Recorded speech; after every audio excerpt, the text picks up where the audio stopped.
Thank you very much. I was sitting in my office earlier this week after I got the invitation to come here, and I called in John Paul Hogan. I don't know if, I'm sure the faculty know of him, and I spoke to the graduating class, I think last year, and John Paul Hogan was pretty persistent on getting me into a corner and telling me about his online experience. And I said, well, you know, we are hiring. We were hiring at that point, so I said, you know, get me your resume, get in contact with me, and we'll sit down, we'll have a discussion. And one thing led to another, and we ended up hiring him. And he's been fantastic. He's been a great asset for us, and I can't thank the faculty here enough for inviting me and giving me, you know, that was just an opportunity to be able to hire one of the graduates here. So I called him into my office, and he says, oh, what does Rick want? So he said, I said, hey, John Paul, I'm going to speak at the at Western on Friday. What should I tell them? And he said, tell them they need to know how to multitask. So if you are interested in an online, and it's much the same as my colleagues up here, if you're interested in an online job and in the online world, you have to know how to multitask. There's just no other way around it.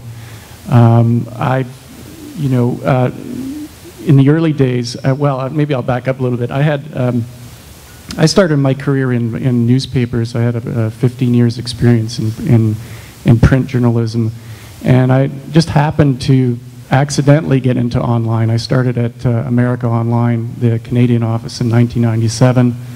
I worked my way up from being a news editor to the editor-in-chief there. Then I went to canoe.ca for 2 years and became the editor-in-chief at canoe.ca. And then in July of 2008, I went to Microsoft and became the editor-in-chief at msn.ca. At that time, we were in a partnership with Simpatico, so we were working behind the scenes to build and structure our own standalone msn.ca portal, which we launched in September.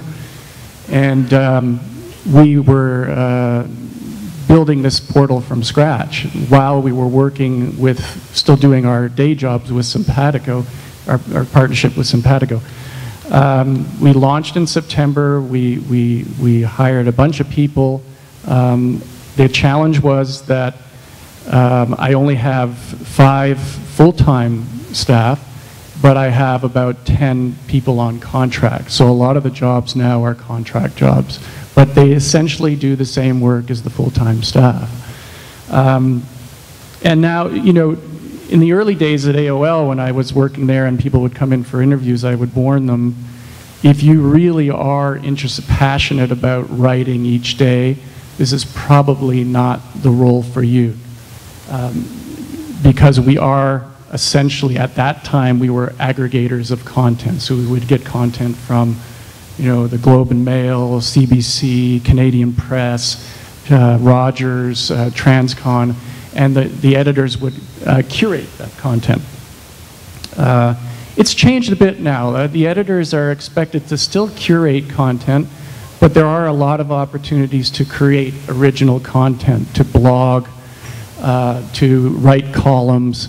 So all the basic skills that you guys are learning, all the journalism skills that you guys are learning still apply at an online portal like AOL.ca, Yahoo, Canoe, and at msn.ca, and Simpatico.